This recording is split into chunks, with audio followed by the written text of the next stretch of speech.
ప్రియమైన వార్లారా, ఈ ఉదయకాల సమయంలో నేను మీకు శుభాలు తెలియజేస్తున్నాను. దేవుని యొక్క ఉద్దేశము, సంకల్పము, ఆలోచన విధానం ఎలా ఉంటుందంటే, దేవుని బిడ్డలుగా, దేవుని సంఘంగా ఉన్నటువంటి వారు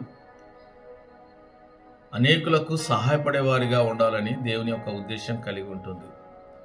మనము దేవునికి సహాయం చేయాలంటే మనం అనుకుంటున్నాం, దేవుని మందిరానికి వెళ్ళడము, ఆరాధించడము, ఆరాధనలో పాలు పంచుకోవడము, సాక్ష్యం చెప్పడము, దేవుని వాక్యాన్ని చదవడము, దేవుని వాక్యాన్ని వినడము, దేవునికి సమర్పణ కలిగి కానుకలు చెల్లించడము, ప్రభు బలులో పాలు పంచుకోవడం, ఇదంతా కూడా నేను ప్రభు కొరకు చేస్తున్నాను కదా అని మనం అనుకుంటుంటాం. కానీ దేవుని యొక్క ఉద్దేశము కేవలము దేవుని బిడ్డలుగా దేవుని ఆరాధనలో పాలు పంచుకోవడమే కాకుండా సమాజంలో ఉన్నటువంటి వ్యక్తుల గురించి కూడా ఆలోచించే వారిగా, వారి బాగోగుల గురించి ప్రయాసపడే వారిగా కూడా ఉండాలని దేవుని యొక్క ఉద్దేశమై ఉంటున్నది.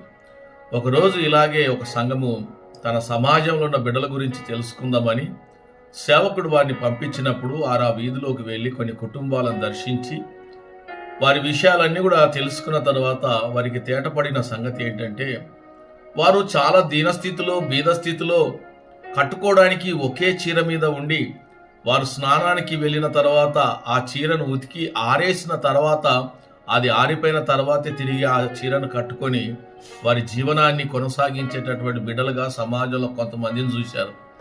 అప్పుడు వారందరూ వచ్చి సేవకుడితో చెప్పారు, అయ్యా, కొన్ని కుటుంబాల్లో ఒకే చీరతో ఉన్నటువంటి వారు ఉన్నారు, వారి జీవనాన్ని గడుపుతున్నప్పుడు క్రైస్తవ ప్రేమ, దేవుని ప్రేమ అనేకుల పట్ల చూపించడానికి వారు ఒక నిర్ణయం తీసుకున్నారు. ఏంటంటే, వారి గృహాల్లో వారికి ఉన్నటువంటి చీరలను లేని వారికి సహాయం చేయడం ద్వారా వారు అనేకులు సంతోషించడమే కాకుండా వారేమడిగారంటే, ఈ క్రైస్తవ బిడ్డలను మా గురించి మీరు ప్రార్థించండి.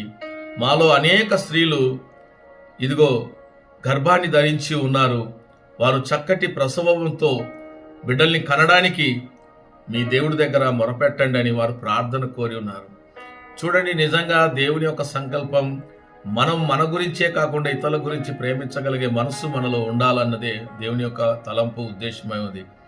అందుకే మనం దేవుని ప్రేమిస్తున్నాము అంటే రెండవ భాగంలో ఇతరులను కూడా ప్రేమించేవారిగా ఉండాలన్నదే దేవుని యొక్క ఉద్దేశం.